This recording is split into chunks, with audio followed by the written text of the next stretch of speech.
Yan tayo.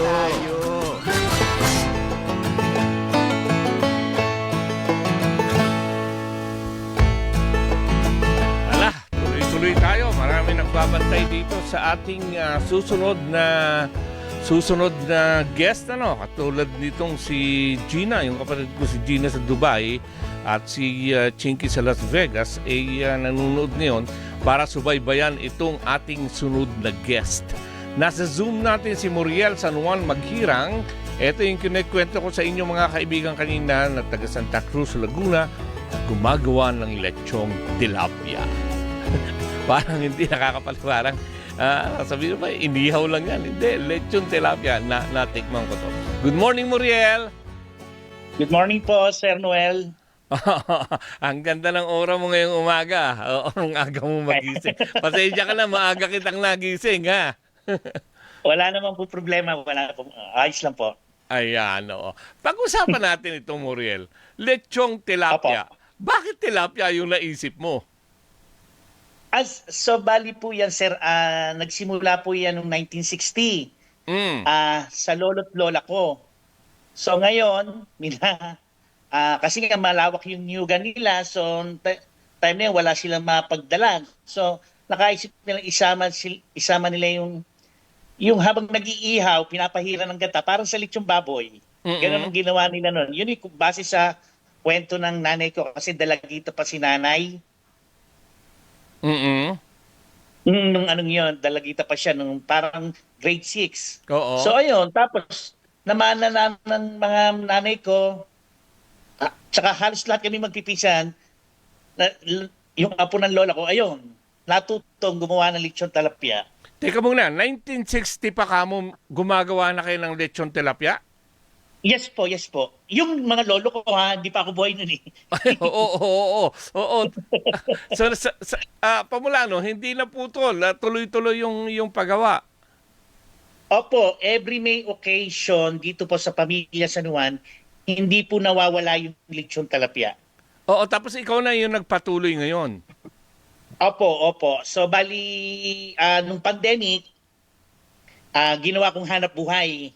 Oo. So, nagpapakuha ng order nun. Oo. Ayun, hanggang sa so, ngayon, tapos habang nagluluto-luto rin ako. Oo. Simulan natin yung proseso. Simulan natin. Pero marami na iintriga eh. Sa dinami-dami ng pwedeng lechonin, pwedeng itik. Diyan na sikat dyan sa Victoria. Yung lechong manok, kahit nasa ang kanlupalop ng Pilipinas, may lechong manok. At syempre, hindi mo mawala, lechong baboy. Pero lechong tilapia, abay, Sos Mariosep, ngayon lang tayo nakarinig niyan. And kung hindi ko nga nakita nung isang araw, nung tayo nagkita doon sa Santa Cruz, dahil kay Kevin Pamatmat, hindi ko malalaman na meron palang lechong tilapia. Oo. Kaya pasalamat tayo dito sa kaibigan natin si Kevin Pamatmat, sapagkat siya yung nag-introduce sa'yo sa akin. At sabi ko nga, subukan natin kasi naagaw yung pansin ko. Kakaiba kasi ito, lechong tilapia. Kung lechong manok yan, hindi ko papatulan yung istorya na yan. Pero lechong tilapia, oo. Paano ang proseso? So, bali, tutuhugin mo. Bali, yung paggawa nun ay meticuloso. So, kailangan tama yung pagtuhog sa tilapia, naka-center. Ngayon, habang iniihaw, kasi mabilis lumambot yung mga laman ng isda. Correct. So, pag naluto na siya, may tendency, pag hindi marunong, may tendency bumaksak yung laman. Yung tilapia. Ngayon, talagang pagka tama ang proseso ng ng kawayan at may technique habang inaano mo sa apoy. Hindi siya basta-basta tutuhugin at iihawin mo. Hindi po ganon. May technique po siya. Oo. So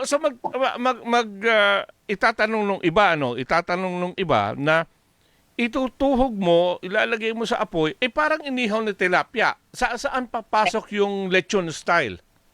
Bukod doon sa nakatuhog siya. Sir, bali, habang iniihaw mo,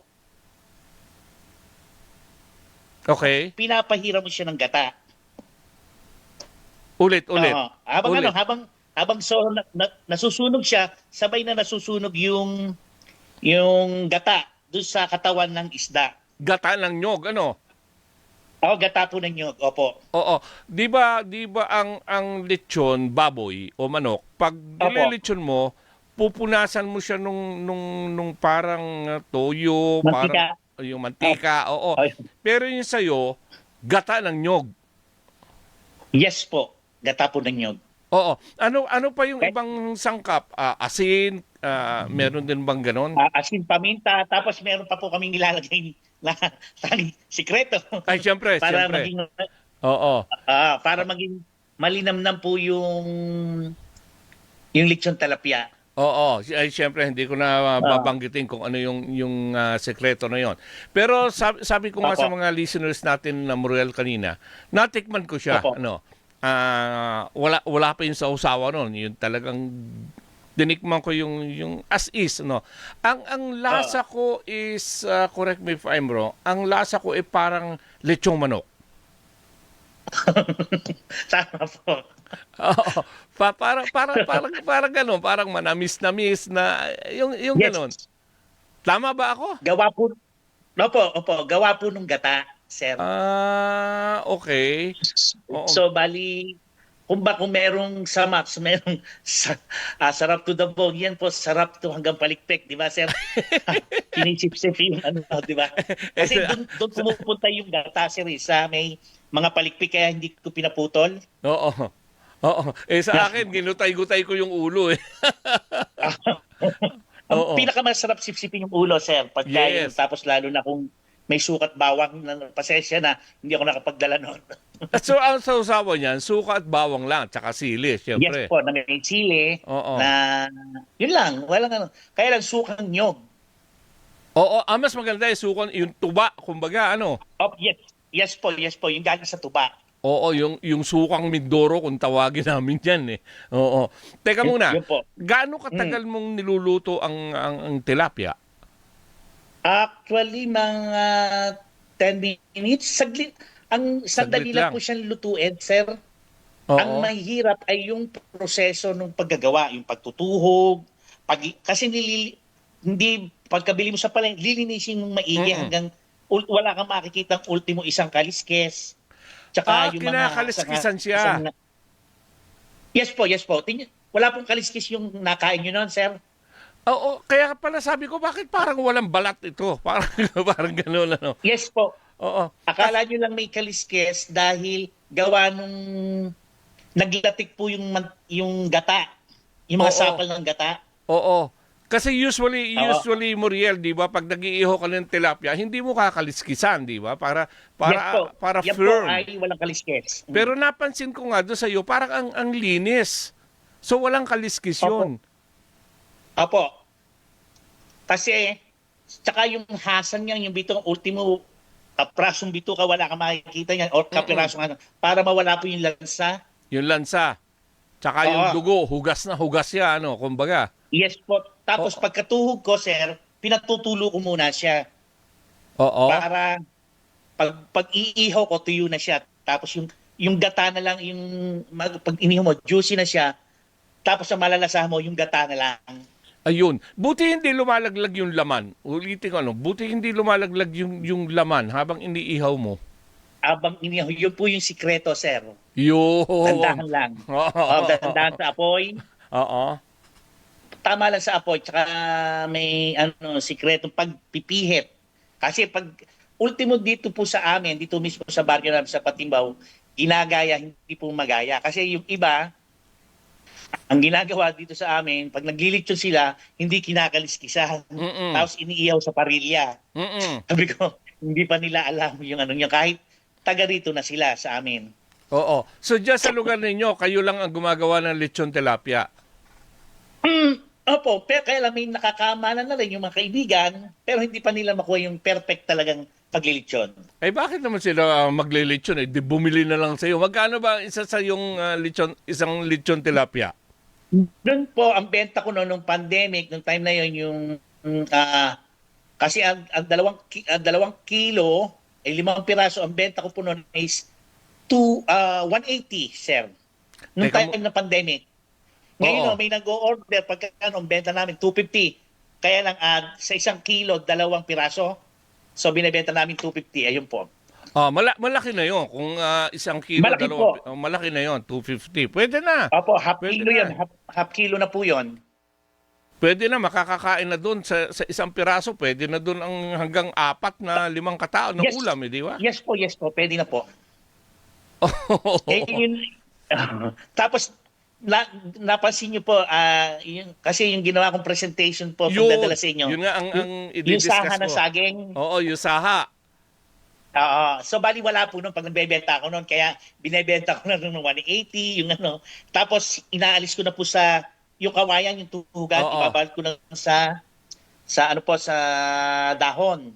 Oo. Ngayon po, naisip ko kahapon, siyempre, nakakaya namang ibigay ng basta-basta. So, gusto kong ipakita yung Yes. talaga Oo. kung bakit tinawag na lechon talapia. Oo. Alam mo, So, alam mo binalot ko sa Muriel, dahon, tsaka niligay ko sa taha. tama. Kung ako sa iyo yung pagkakadala Opo. mo noong nag-sample ka, yung nakabalot sa dahon, nakatuhog sa kawayan, tapos bukod doon sa dahon, yung pinakang frame na balutan niya, yung saha, tapos may tali Opo. siya na parang uway, yun ang the best na presentation. Okay. Oo. Kasi pag tinanggal mo na sa kawayan, tinanggal mo na Opo. at nakabalot na lang sa dahon, sa aluminum foil, parang ordinaryo na lang. Pero ang sa akin, kung ako, Opo. yung kung nakabalot sa dahon, andun yung patpat, yung pinagtuhugan mo, tapos dalawang saha ng saging, tapos nakatali ng uway, napakagandang presentation nun. Kung ako, oo. Salamat po. Kahit nagdadasal nga ako, sana magustuhan nila. Ang inaano ko kasi baka mamaya napaalat yung timpla ko. De, tama lang. Oo, pero kung matagal mo nang ginagawa yan, alam mo na sa 1 piraso, alam mo na kung gaano karaming asin. Kunwari, hindi naman per piraso mo aasinan yan batch yan di ba? Kunwari 1 kilo, di ba? So, bali meron na po akong computation ng halimbawa ng yung inilalahok doon. So, kung basta may formulation na ako, sir, sa isang talapia. At syempre, yung mga ingredient niya, sikreto, family secret, kumbaga. Yes po. Kung halimbawa, sa isang tilapia, kung ilang yung gagamitin, at ilang grams yung asin, tsaka yung ibang nilalaw pa namin. Ayan. Tapos Yun po. anong klase yung uling na ginagamit mo? Bao, kahoy, o yung commercial? So, bali, ang ginagamit ko is may bunot na may bao. So, kasi yung bao, tapos, pag nagliyab siya at naging uling na, matagal yung ningas nung so Yes, nakakatipid ka pa doon. Tapos, binubudburan ko ng sapal ng nyog. Yung mga uling. Kasi tapos, uusok siya, yung aroma noon, yun ang... Yun, oo. Plus yung may usok bunot, noon, oo. yung usok noon, yun ang magdadaran doon sa mga lechon. Oo, kasi yung sapal no, pag nasunog yun, ang bango no, parang latik. Yes po, parang latek pag inano mo. Nagmamanti-mantika yun, Yes po, tama po kayo. Oo, tsaka napakasarap kainin yan kung nakakamay ka, syempre. Yes po. Basta message ka lang, sir. Oo. Pag Alam mo, laging nasa Kapitolyo ka. oo, alam mo nung yung mga opisyal doon sa Kapitolyo nung pumasok doon, sabi, ano yung Apo. kinakain nyo? Sabi, lechon tilapia. Hindi sila makapaniwala na meron lechon tilapia. Sabi ko, ayan, tikman nyo, lechon tilapia. Oo, napakaganda. Kaya na po, sir, kasi nung nag-ano ako nung pandemic. So, mabenta siya. Siguro magluluto ako ng 50 piraso. Sandali lang siyang ubusin. Kaya lang, siyempre, ang market paulit-ulit lang. So, nagsasawa din. Ngayon, sabi ko, kung makakakilala ko na mag-i-introduce nito, kaya nagpapasalamat talaga ako sa Diyos at kahit nakita niyo yung lechon tilapia namin. Kahit paano, di ba? Magkakaroon ng exposure. Oo. Alam mo isa sa mga programa ni Governor Sol Aragones, yung mga native delicacies ng Laguna i-promote and nabanggit ko Opo. sa kanya kahapon. Sabi ko, alam mo ba sa Santa Cruz, merong lechon tilapia. Sabi niya, ha, meron kuya. Oo nga ako. I guess ko bukas. Sabi ko gano'n. Oh, nakita po ni Gob? Oo, yung lechon Ay, tilapia. Di nabanggit ko sa kanya thank- kahapon na Opo. i-feature kita sa programa ngayon. Oo. And kasi isa Ay, nga sa mga salamat po. programa niya para ma-attract yung mga tourists sa Laguna, yung native delicacies. Ayan. Sige, ibigay mo yung social media account mo, Moriel, and imbitahan mo yung mga listeners natin. Sige po, sa lahat po na nanonood ng DCMM, kung gusto niyo ng makatikim ng lechon tilapia, i-message niyo lang po ako sa Yel SJ, yung YEL, tapos SJ. Yun po yung aking Facebook account. Mag-message lang po kayo sa akin. At kung may order, gagawin ko po. Ayun, yun po. Sana po kay mahal nating Gobernadora Sol Aragones, sana po matulungan niyo akong ma-promote tong lechon tilapia. Kasi kung ang Cebu and La Loma ay may lechon baboy, dito sa Laguna, merong lechon tilapia. Idol! Idol kita! Yan tayo! Yan! Maraming salamat, Moriel. I'm sure maraming nanonood sa atin. Live tayo sa YouTube, Okay. live tayo sa Facebook. Oo, mamaya, screen record mo pa to, i-post mo pa to sa page mo. Siguradong mas maraming manonood. Thank you, Moriel, and good luck Okay. sa negosyo. Thank you! Okay, Sir Noel, maraming salamat po sa pag-interview. At kahit pa nagkaroon ng exposure po yung lechon tilapia ng pamilya Sanuan. Maraming salamat At kay po. Kevin Pamatmat, na naging tulay. At kay Sir Kevin Pamatmat, maraming salamat sa iyo, Sir Ayan. Kevin. Ayun, Ayan. friend ko na po siya sa FB, kaya thank you, Sir Kevin. Okay, sige. Ay, Sir Oo. Noel, pwede pong bumati lang ng isa. Gusto ko lang Sige. batiin yung binabati ko ng maligayang araw ang aming mayor na si Benjo Agaraw ng Santa Cruz, Okay. Laguna. Mayor, Ayun po. birthday pala ni Mayor Agaraw. Oo. Ngayon po, October 11 po. Okay, sige. Maraming Okay, salamat, sige Moriel. po, Thank you. salamat po, Sir Noel. Okay, Okay. sige. Bye-bye. Magbabalik po kami. Diyan lang kayo. Kakain lang kami ng lechon tilapia. Diyan lang kayo.